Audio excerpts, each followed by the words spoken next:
I met Mr. Alexander. I found him to be a charming English gentleman. He was a great Shakespearean reciter and actor. And there was a time when he practically lost his voice.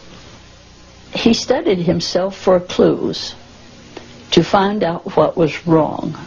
Finally, one time he discovered that just before he started to perform, he threw his head back and down. He got a very heavy pressure in the back of his neck. He found out that he could release that downward pressure by simply moving his head slightly away from his body.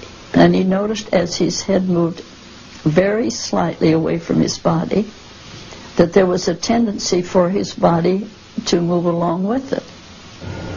Then he began to see how often we just push ourselves up and stick our chests out and pull our shoulders back. That's a fixture. Now, you don't hold that very long, because if you're going into activity, you really want flexibility. And if I do a little thing like this, and I move around, then I've lost that downward pull, and I'm allowing my respiratory mechanism to have a chance to function. And gradually, as he could continue with that, his hoarseness disappeared and he had no more trouble with his voice. He began to tell his friends about what he was doing. And his friends began to say, well, why don't you help us if this is so good for you? They were having some of the same problems. So he started helping them.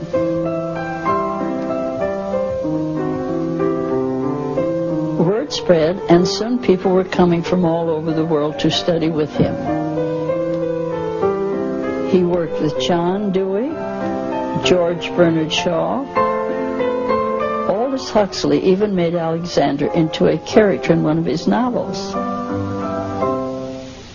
I was the first person to finish Alexander's first teacher's training course. When I left England, I knew I had learned a great deal about his discovery.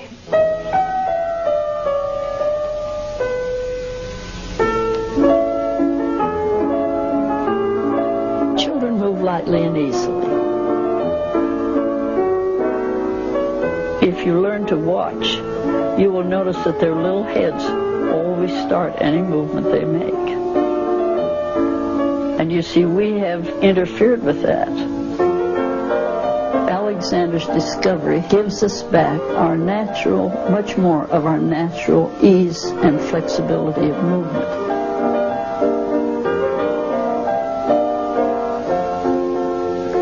So you see, it's a form of movement. Could you show us what you mean by that? It's a form of movement? Could you demonstrate it for us? Oh. You don't try to find Yes. a book and describe what you Most people, in picking up a book, if you'd watch them, they'd come down this way to pick up the book. Now, look what they've done. See how they pull their body down? And see the pressure I have here? Now, they don't feel that because they've grown up doing that for a long time.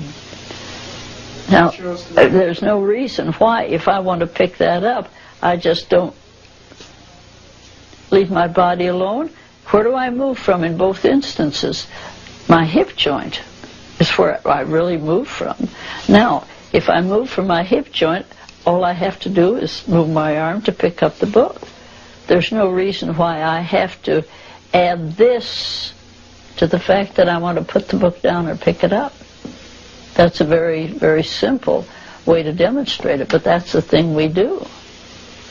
And Alexander's work is very simple, and as you say, it's extremely elusive, but it's the ease in which you redirect that energy so that the downward pressures just can't exist.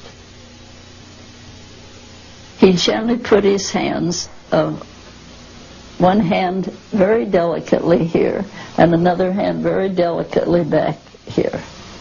And he would ask us to think of noticing what his hands were doing and allowing our heads to move just a tiny bit in the direction he was suggesting. And that's the same thing here. I'm helping you with this little bit of ease to understand it, both from a thinking point of view and the ease with which you can move. Now, as I help you here and link your body up with that, now you're the one who has to remember to carry those two things on while you play. I can't do that for you. That's where your responsibility comes in. See? So you can trust your own reasoning and go ahead and just make up your mind, this is the thing you're going to do, and your arms fit into it. That's very different. No, it's different, but it's fun. It's quite fascinating. It's when you have that experience that you really begin to understand what Alexander's discovered.